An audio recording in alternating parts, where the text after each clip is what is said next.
তুমি প্লিজ আমাকে ভুল বুঝো না। দেখো, আমার তো কোনো ইন্টেনশন নেই তোমাদের দুজনের মাঝখানে কথা বলার বা তোমাদের দুজনের মধ্যে কোনো ভুল বোঝাবুঝি সৃষ্টি করার। কিন্তু কোনো মানুষের পক্ষে না তার প্রথম ভালোবাসাটা ভুলে যাওয়া সহজ নয়। দেখো, আজকে পার্টিতে কত লোক এসেছিল বলো, আমরা নিজেরাও কিন্তু সেখানে ছিলাম।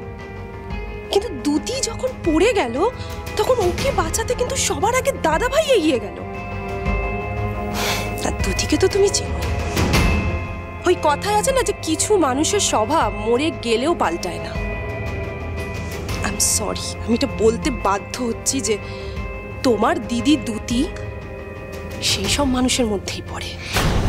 ও তো আসলে এই বাড়িতে বউ হয়ে এসেছিল, বিয়েই করেছিল শুধুমাত্র টাকার লোভে। আনফরচুনেটলি আমার ব্রো এখন এই সব কিছু থেকে বঞ্চিত হয়ে লকআপে বসে আছে। তাই এখন ওর নেক্সট টার্গেট হলো দাদা ভাই।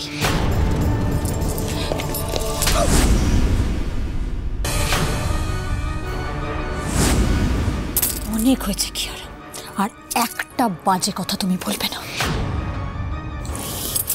তোমার সাহস কি করে হয় তুমি আমার স্বামীর নামে, আমার দিদির নামে এতগুলো নোংরা কথা বলো? বিশ্বাস ভালো, কিন্তু অন্ধবিশ্বাস না। তুমি দাদা ভাইকে বিশ্বাস করে ভুল করছো, আর যেদিন তোমার এই ভুল ভাঙবে না, তুমি আফসোস করার কোনো জায়গাও পাবে না। কথাটা মিলিয়ে নিও।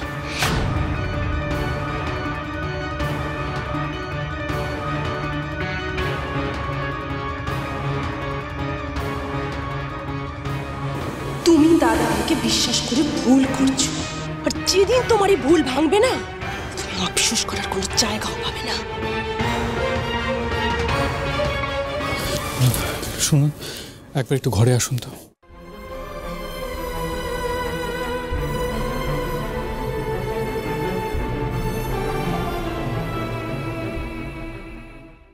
রকেট, তুই বাবা মাকে নিয়ে গাড়িতে করে বেরিয়ে যা, আমি বাইক নিয়ে আসছি। ওকে বস। বনি, বনি দাঁড়ান। আপনি এখানে? আমার আপনাকে কিছু বলার আছে বনি। দেখুন কুমারবাবু, যা বলার তাড়াতাড়ি বলুন, আমাকে বাড়ি যেতে হবে, রাত হয়ে গেছে অনেক। আচ্ছা বনি, আপনার মনে আছে আপনি বলেছিলেন বাইকে করে আমাকে রাতে কলকাতা ঘোরাবেন?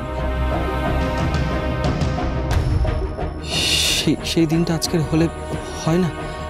প্লিজ। না কুমারবাবু, আমার অন্য কাজ আছে। তাছাড়া আমার কাছে এক্সট্রা হেলমেটও নেই, তাই আমি চাইলেও পসিবল নেই।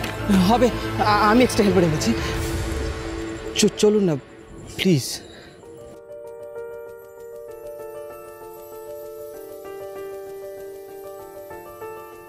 ঠিক আছে।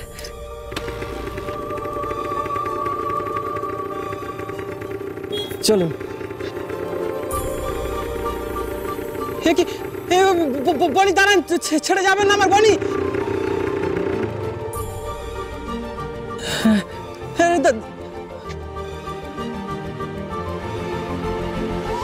কেন জানি না, যতই রাগ করি, যতই অভিমান করি, কুণালবাবুকে ছেড়ে আমি যেতেই পারি না।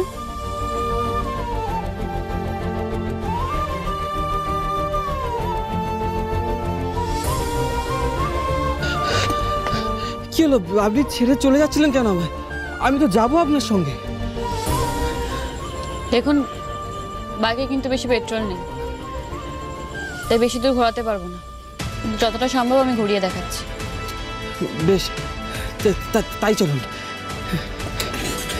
চলুন।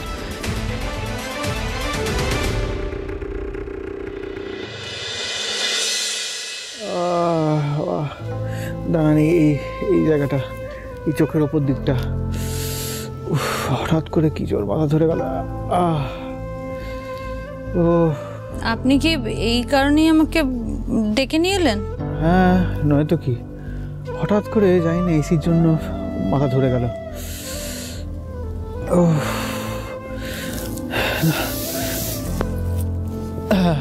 এবার দিন। এটা কি হলো? আপনার মাথা টিপে দেওয়ার সুবিধা করে দিলাম। আর দেখুন, শর্ত অনুযায়ী আমার হুকুম কিন্তু আপনাকে তামিল করতে হবে। আমি যা বলবো চুপচাপ শুনতে হবে, মুখ বুঝে। টিপে দিন, টিপে দিন। বেশ, এটাই সুযোগ ওনার সাথে কথা বলার।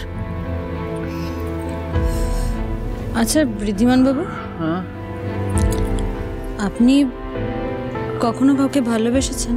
বাবা, আজ করে নিজের মুখে ভালোবাসার কথা বলছেন? এই তো ভূতের মুখে রাম নাম। অফকোর্স, ভালো তো বেশিছি। আপনার প্রথম ভালোবাসাকে আপনার মনে আছে?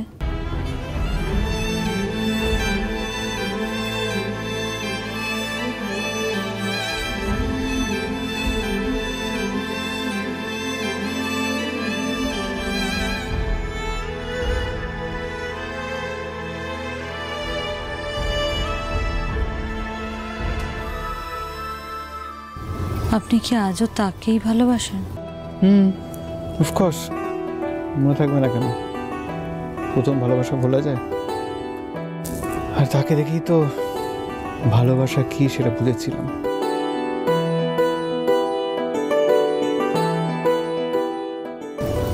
ঋদ্ধিমান বাবু, আপনার সাথে আমার কয়েকটা কথা আছে। আসলে কয়েকটা কথা একটু জিজ্ঞেস করার আছে।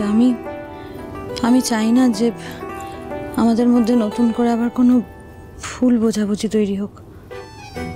আর স্বামী স্ত্রীর মধ্যে যদি একটা স্বচ্ছতা থাকে তাহলে তো কোনো রকম কোনো ভুল বোঝাবুঝির জায়গা থাকে না, তাই না?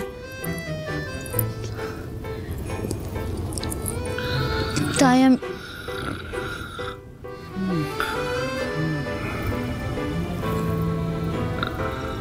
ঋদ্ধিমান বাবু, আমার মন বারবার বলছে আমি ভুল ভাবছি, বারবার মনে হচ্ছে ভুল ভাবছি। যে মানুষটা আমার পাশে সবসময় থেকেছে, এত ভরসা করেছে আমায়,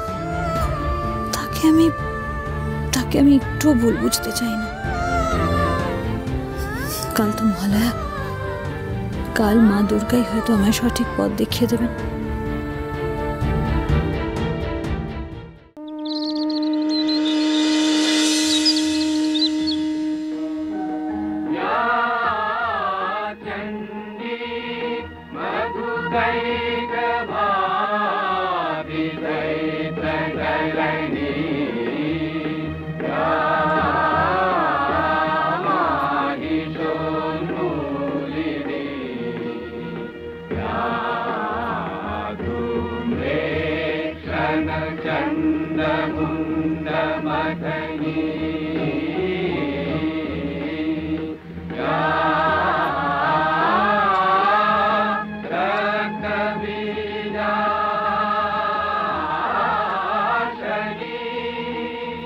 খুড়ি কোথায় ছোট মা?